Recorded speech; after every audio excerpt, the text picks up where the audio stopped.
आपका स्वागत है। और जैसा कि हम देख रहे थे वायुमंडल, चलिए वायुमंडल का भाग 2, जिस पे पहले भाग में मैंने चर्चा की थी वायुमंडल के दो भागों में बांटा गया।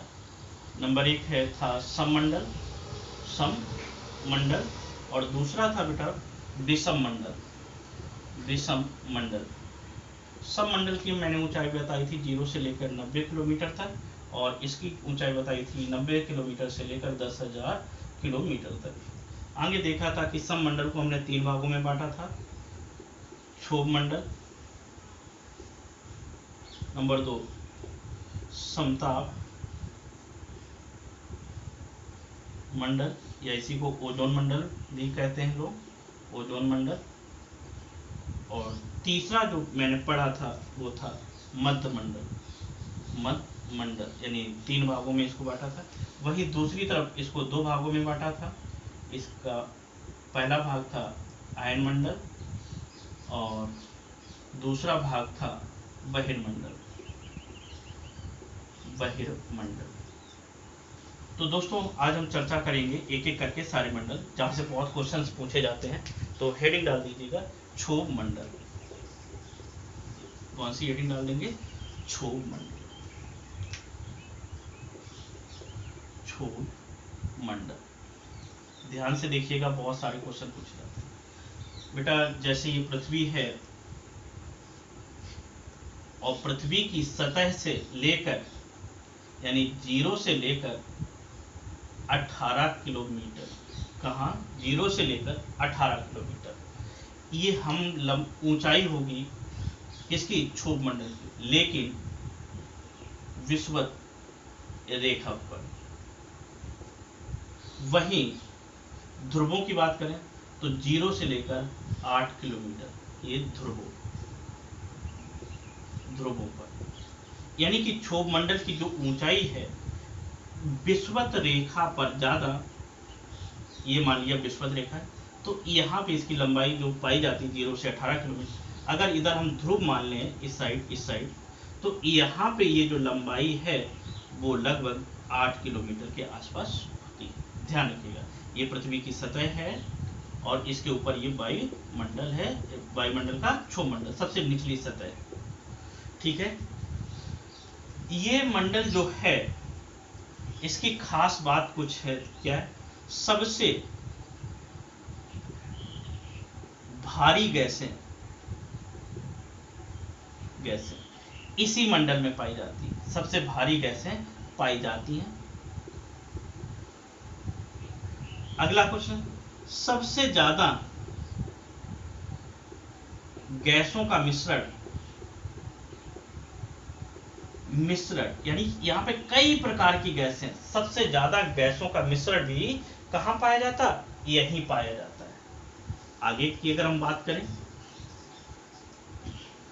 इस मंडल में क्या होता है कि जलवाष्प की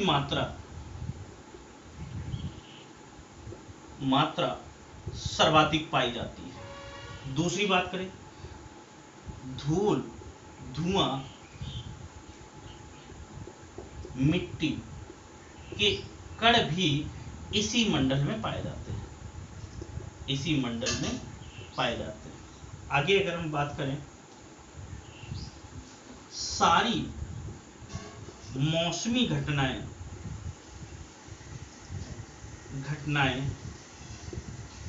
इसी मंडल में होती हैं। इस सारी मौसमी घटनाएं कहाँ होती हैं? इसी मंडल में होती हैं। वर्षा, जैसे वर्षा, बादल, आंधी, तूफान, झंझावात, जो सारी घटनाएं होती हैं वो कहाँ होती हैं? इसी मंडल में होती है। अगली खास बात दोस्तों याद रखेंगे कि इस मंडल में क्या होता है? सामान्य तापमान ह्रास पाया जाता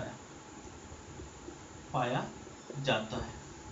अर्थात पृथ्वी की सतह से जैसे जैसे ऊपर जाएंगे क्या होता है, तापमान में कमी आती चली जाती है। यानी कि 165 मीटर ऊपर जाने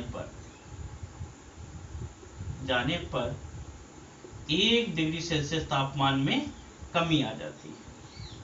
या फिर हम कहें 1 किलोमीटर या 1000 मीटर ऊपर जाने पर 6.5 डिग्री सेल्सियस तापमान में कमी आती है।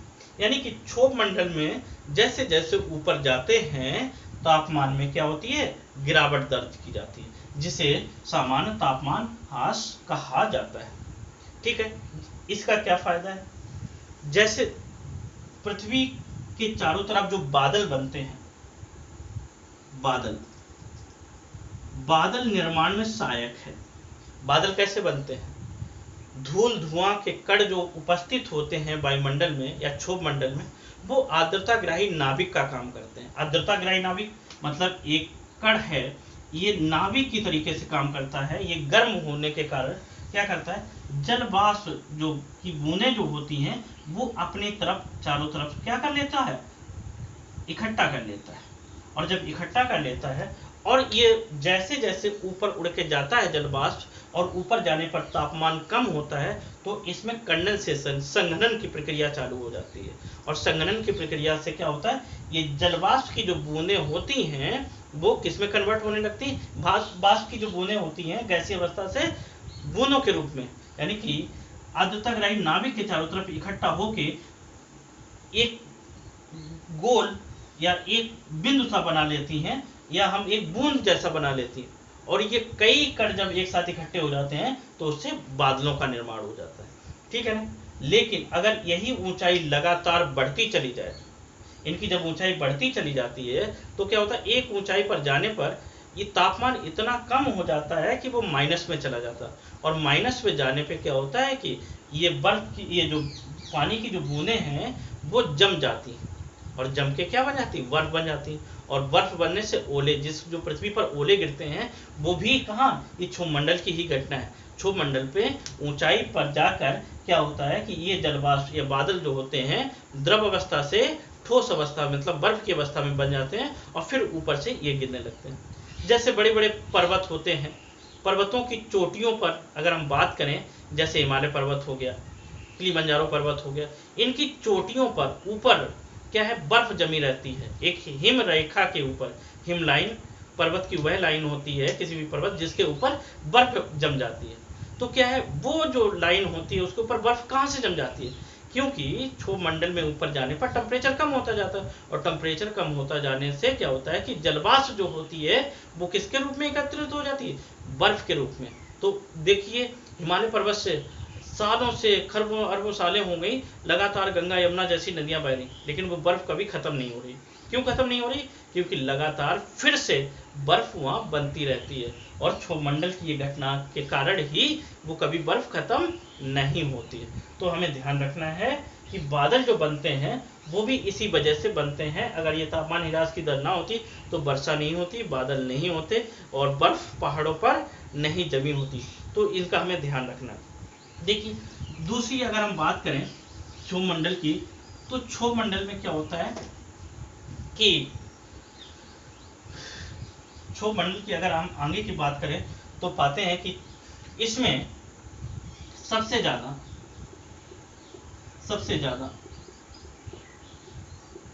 आंधी तूफान आते हैं। क्यों आते हैं आंधी तूफान, क्योंकि पृथ्वी की सतह पर तापमान अलग अलग जगह पर अगर भिन्न भिन्न हो जाता है, ताप और दाब दो चीजें ध्यान रखेंगे, टेम्परेचर और प्रेशर, ये एक दोनों के विपरीत होते हैं। मान लिया क्षोभ मंडल में कहीं पर तापमान ज्यादा आ गया क्षोभ मंडल से पृथ्वी की सतह पर, तो तापमान ज्यादा होने की वजह से वहां पे प्रेशर क्या हो गया, कम हो जाएगा। और जब प्रेशर कम हो जाता है और दूसरी तरफ तापमान क्या है, कम है, और तो वहां पे प्रेशर कैसा होगा, ज्यादा होगा। P का मान जब ज्यादा होता है तो गैसें क्या होती हैं, यानी अधिक दाब से निम्न दाब की ओर चलने लगती हैं। तो अचानक आंधी तूफान जैसी घटनाएं भी कहाँ होती हैं, यही क्षोभ मंडल में ही होती हैं। दूसरी बात, क्षोभ मंडल में संवहनी धाराएं चलती हैं, यानी कि क्षोभ मंडल की जो वायु होती है वो जो गर्म होती है वो तीनों विधियों से गर्म होती है, चालन, संवहन और विकिरण। तीन विधियां कौन कौन सी? चालन, संवहन और विकिरण। इन तीनों विधियों के द्वारा ये मंडल गर्म होता है।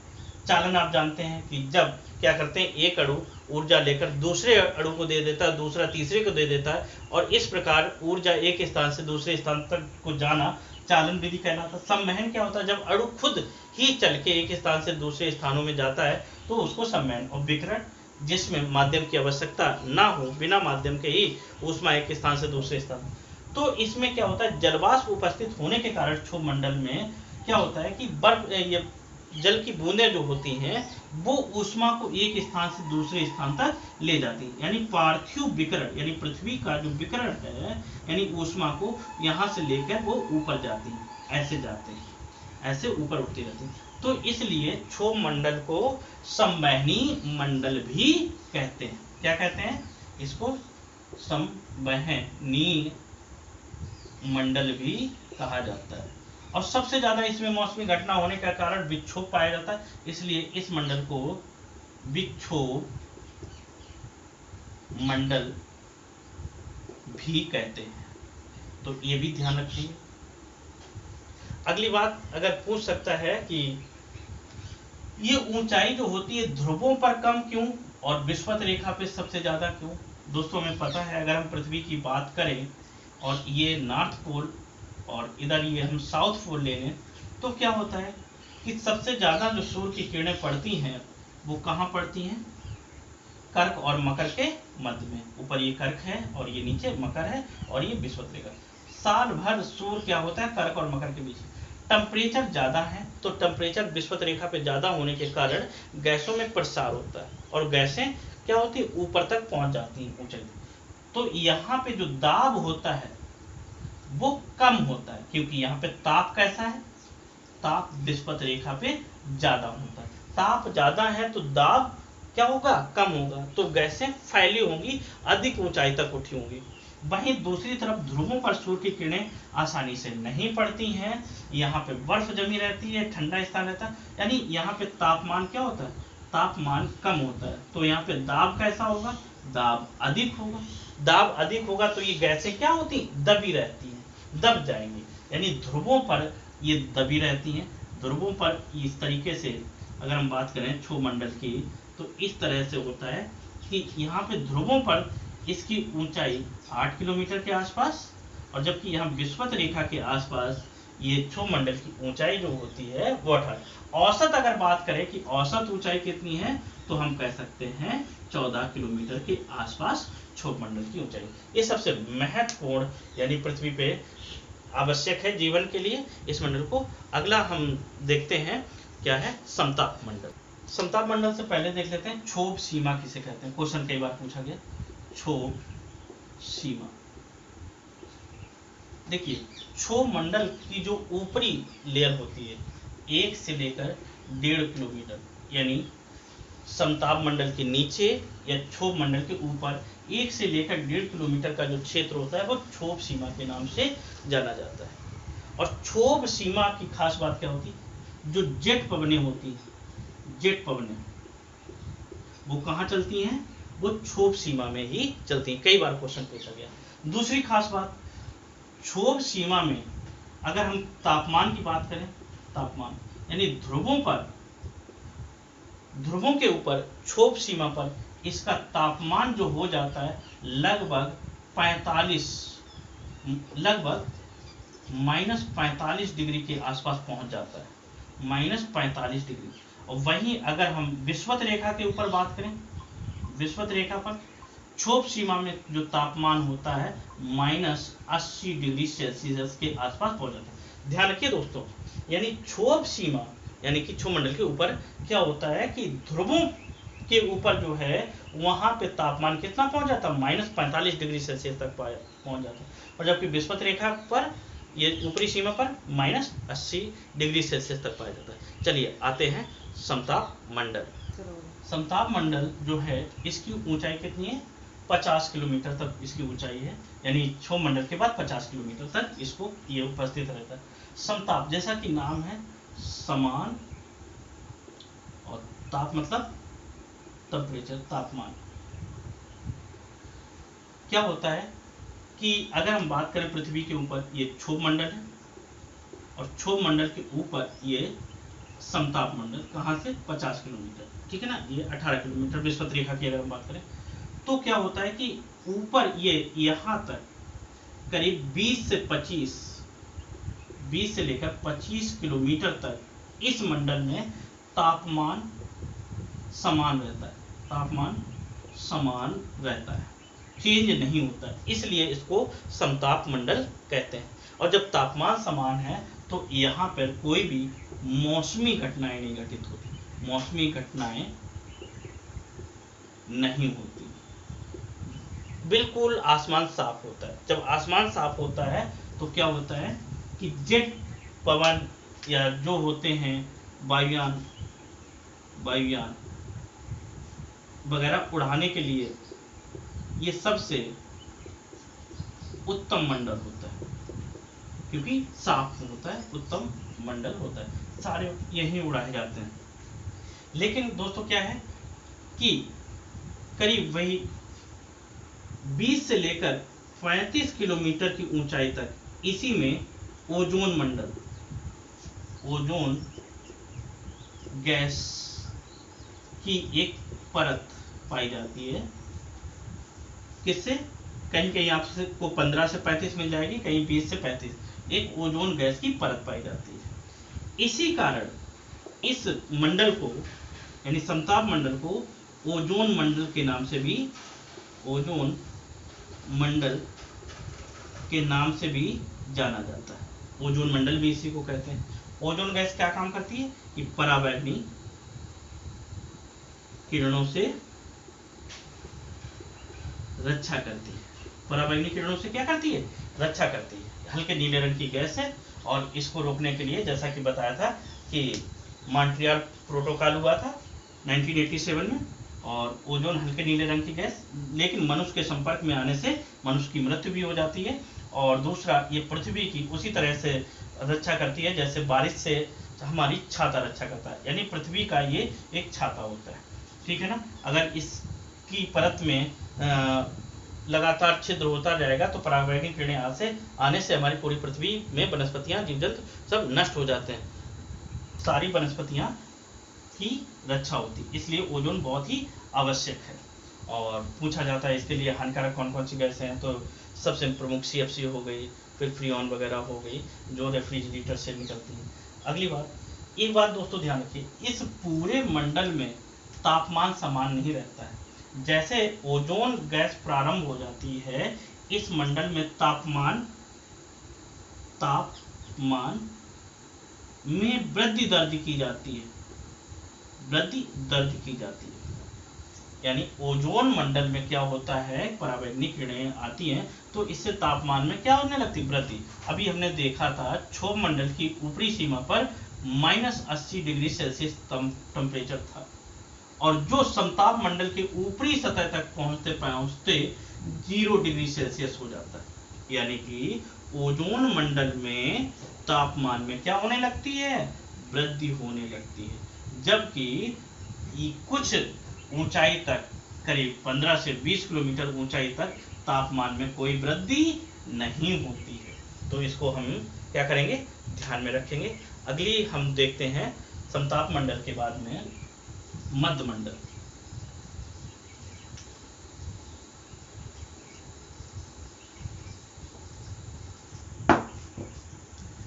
हाँ, 50 से 80 किलोमीटर इसकी ऊंचाई कितनी है मध्य मंडल की? 50 से 80 किलोमीटर के बाद। देखिए मध्य मंडल की खास बात क्या है, मध्य मंडल में फिर से पुनः तापमान में कमी आने लगती है, और क्या होता है, ये तापमान में कमी इतनी आ जाती है कि 80 किलोमीटर तक पहुंचने पर, यानी मध्य मंडल के ऊपर पहुंचने पर इसके तापमान -100 डिग्री तक पहुंच जाता है। यानी तापमान में इतनी कमी हो जाती है कि इसका जो तापमान है -100 डिग्री ऊपर पहुंच जाता है।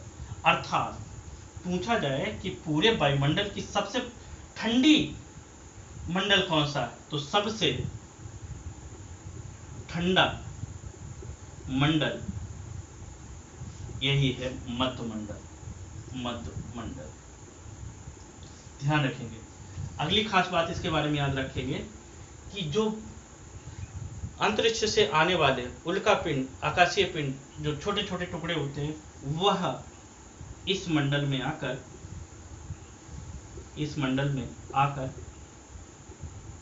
नष्ट हो जाते हैं। यानी कि जो हम देखते हैं उल्का पिंड टूटने की घटना, जो तारे टूटने की घटना देखते हैं, वो इसी मंडल में संपन्न होती है। इस बात को इसमें ध्यान रखेंगे। आगे आते हैं। आयन मंडल, इसकी ऊंचाई 80 किलोमीटर से लेकर 640 किलोमीटर तक है। आयन मंडल को आयन मंडल क्यों कहते हैं? क्योंकि इसमें आयनित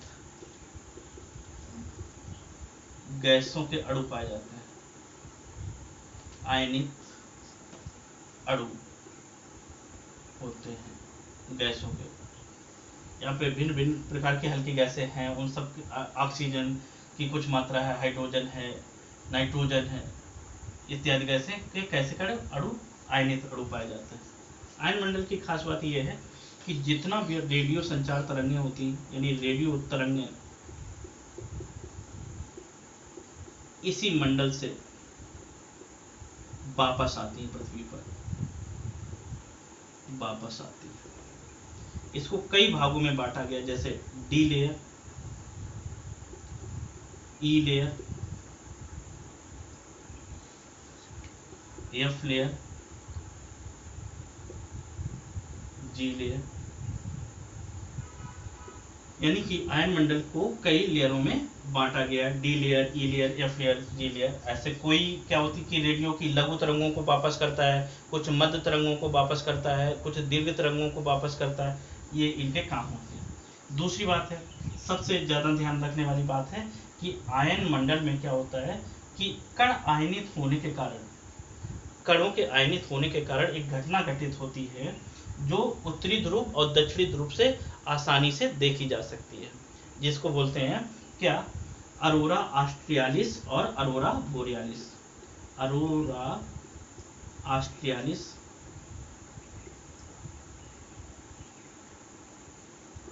लिस, अरोरा बोरियालिस।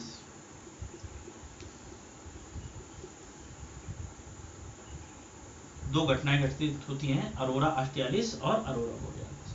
अरोरा ऑस्ट्रियालिस की घटना को हम दक्षिणी ध्रुव से देख सकते हैं और वहीं अरोरा बोरियालिस की घटना को उत्तरी ध्रुव से देखते हैं। यानी कि उत्तरी ध्रुव तथा दक्षिणी ध्रुव से ऊपर देखने पर आयन मंडल में क्या होती है, एक ज्योति पुंज जैसे दिखाई पड़ते हैं। ज्योति जलती हुई दिखाई पड़ती, लौ की ज्वाला दिखाई पड़ती है, और वो घटना यहीं घटित होती है। जो दक्षिणी ध्रुव पर घटित होती है उसको अरोरा ऑस्ट्रियालिस भी कहते हैं, और जो उत्तरी ध्रुव पर होती है उसको अरोरा बोरियालिस कहते हैं। दूसरे नाम से भी पूछ सकता है, उत्तरी ज्योति ध्रुव तथा दक्षिणी ज्योति ध्रुव। यानी उत्तर में जो हो रही उसको उत्तरी ज्योति ध्रुव बोलते हैं, दक्षिण में जो हो रही दक्षिणी ज्योति ध्रुव। इनको कुमेरु तथा सुमेरु नाम से भी पूछा जा सकता है। तो यह हमारा रहा आयतन मंडल। अब आते हैं बहिर्मंडल। बाह्यमंडल, जिसकी ऊंचाई है 640 किलोमीटर से लेकर 1000 किलोमीटर। देखिए, बाह्यमंडल के बाद क्या होता है, अंतरिक्ष आ जाता है। यानी बाह्यमंडल अंतरिक्ष से जुड़ा हुआ मंडल होता है। ये सबसे ऊपरी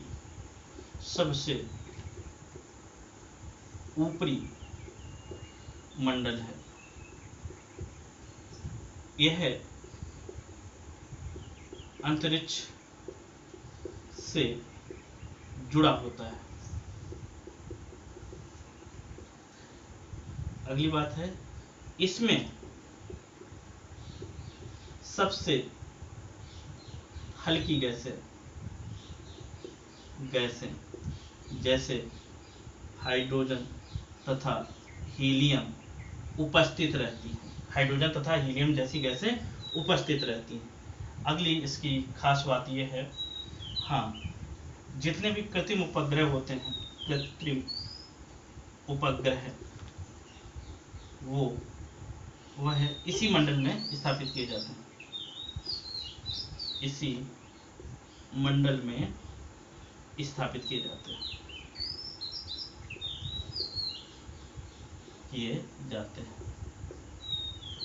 चलिए दोस्तों, ये तो था क्षोभ मंडल। अब देख लेते हैं पूरे वायुमंडल से संबंधित कुछ महत्वपूर्ण प्रश्न जो आप, चलिए दोस्तों, ये रहे कुछ क्वेश्चंस, बताइए आप लोग आंसर। पहला क्वेश्चन है, वायुमंडल में विभिन्न गैसों का मिश्रण है या यौगिक? वायुमंडल विभिन्न गैसों का मिश्रण है या यौगिक?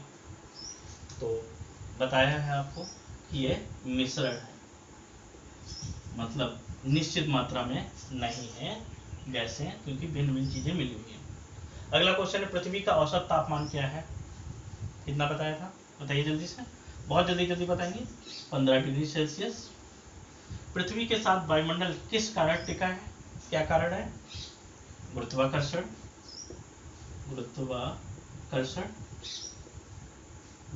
के कारण पृथ्वी पे वायुमंडल टिका है। अगला, वायुमंडल में सर्वाधिक पाई जाने वाली अक्रिय गैस कौन सी है? आर्गन। तुरंत आंसर आना चाहिए। कितनी है? 0.93%। अगला क्वेश्चन है, वायुमंडल में आर्द्रताग्राही नाभिक की तरह कौन कार्य करता है? आंसर होना चाहिए धूल, धुआं के कण, धूल, धुआं इत्यादि के कण क्या काम करते हैं? आर्द्रताग्राही नाभिक का काम करते हैं। अगला क्वेश्चन, कितनी ऊंचाई पर ऑक्सीजन की मात्रा नगण्य हो जाती है, यानी कि कम हो जाती है? तो लगभग 120 किलोमीटर की ऊंचाई पर जाने पर ऑक्सीजन की मात्रा वायुमंडल में नगण्य के बराबर हो जाती है। अगला क्वेश्चन, वायुमंडल में सामान्य ताप ह्रास दर कितना है? 165 मीटर ऊपर जाने पर 1 डिग्री सेल्सियस तापमान में कमी, या हम कह सकते हैं 1 किलोमीटर ऊपर जाने पर 6.5 डिग्री सेल्सियस तापमान में कमी दर्ज होती है। ये सामान्य ताप ह्रास दर है। अगला है, संवहनी मंडल के नाम से किस मंडल को जाना जाता है? जाहिर सी बात है, क्या आंसर होगा? आंसर होगा क्षोभ मंडल। अगला क्वेश्चन है, जेट स्ट्रीम किस मंडल में चलती है, यानी जेट पवनें किस मंडल में चलती है? तो आप बताएंगे क्षोभ सीमा या क्षोभ मंडल की ऊपरी सीमा। अगला क्वेश्चन है, ओजोन परत किस मंडल में पाई जाती है? क्या आंसर होगा? समताप मंडल। इसको ओजोन मंडल के नाम से भी जाना जाता है, समताप मंडल। अगला क्वेश्चन है, कौन सी गैसें सौर विकिरण के लिए पारदर्शी तथा पार्थिव विकिरण के लिए अपारदर्शी? यानी सौर विकिरण तो आ सकता है लेकिन पार्थिव विकिरण जा नहीं पाता है। कौन सी गैस है? तो वो होगी CO2। कौन सी गैस? CO2 gas. देखिए दोस्तों, कुछ और क्वेश्चंस बताइए आप लोग। सबसे पहला क्वेश्चन है, कौन सी परत कभी कभी विषुवत रेखा पर लुप्त हो जाती है? बहुत इंपॉर्टेंट क्वेश्चन है। तो आप बताएंगे समताप मंडल। कौन सा मंडल? समताप की परत कभी कभी लुप्त हो जाती है विषुवत रेखा पर। अगला, रेडियो तरंगें किस मंडल से पृथ्वी पर वापस आती है? तो रेडियो तरंगें या संचार वाली तरंगें? आंसर होगा आयन मंडल। अगला है, वायुयान के लिए आदर्श मंडल कौन सा है? सभी जानते हैं, समताप मंडल।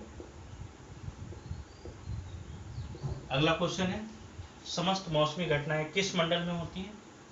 सिंपल क्वेश्चन है, बट पूछा जाता है, बहुत पूछा जाता है, क्षोभ मंडल। अगला क्वेश्चन है, वायुमंडल की कौन सी परत मानव के लिए सर्वाधिक उपयोगी है? तो सबसे अधिक उपयोगी कौन सी है? क्षोभ मंडल, क्योंकि सारी मौसमी घटनाएं यहीं पे होती हैं।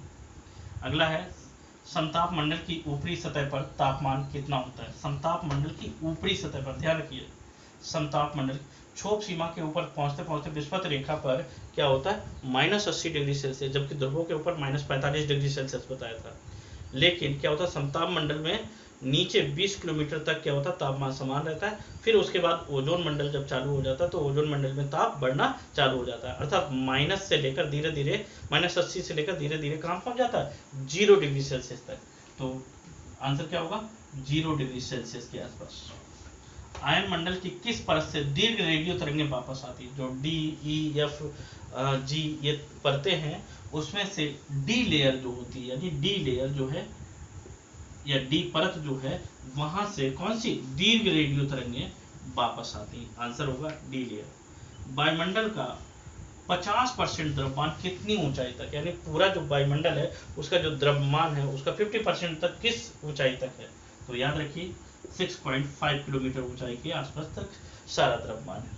अगला है H2 यानी हाइड्रोजन तथा हीलियम जैसी हल्की गैसें सर्वाधिक किस मंडल में पाई जाती हैं? तो आपको याद रखना है ये सबसे ऊपरी यानी कि बहिर्मंडल में, बहिर्मंडल में सबसे ज्यादा हल्की गैसें हैं और सबसे भारी गैसें का क्षोभमंडल। तो दोस्तों ये तो था आप लोगों के साथ वायुमंडल वाला पूरा चैप्टर, पूरा मैंने समझाने की कोशिश की है और इसको आप देखिए, बताइए कैसा लगा है। कहीं पे आपको कोई दिक्कत हो या कोई चीज़ समझ में नहीं आई हो या कुछ क्वेरीज है तो उसके लिए आप कमेंट बॉक्स में लिखिए, मैं उसको बिल्कुल क्लियर करूँगा, आपको बताऊँगा। लेकिन हाँ मेरे को लगता है जो मैंने इतना डीप से पढ़ाया है ये सारे आपके कॉन्सेप्ट को क्लियर कर रहा होगा और सारे जो अनसुलझे क्वेश्चन थे उनको दूर किया होगा। और देखिएगा ये बहुत ही ध्यान से पढ़िएगा, सारा बहुत इंपॉर्टेंट है आगामी परीक्षाओं के लिए, बहुत महत्वपूर्ण है।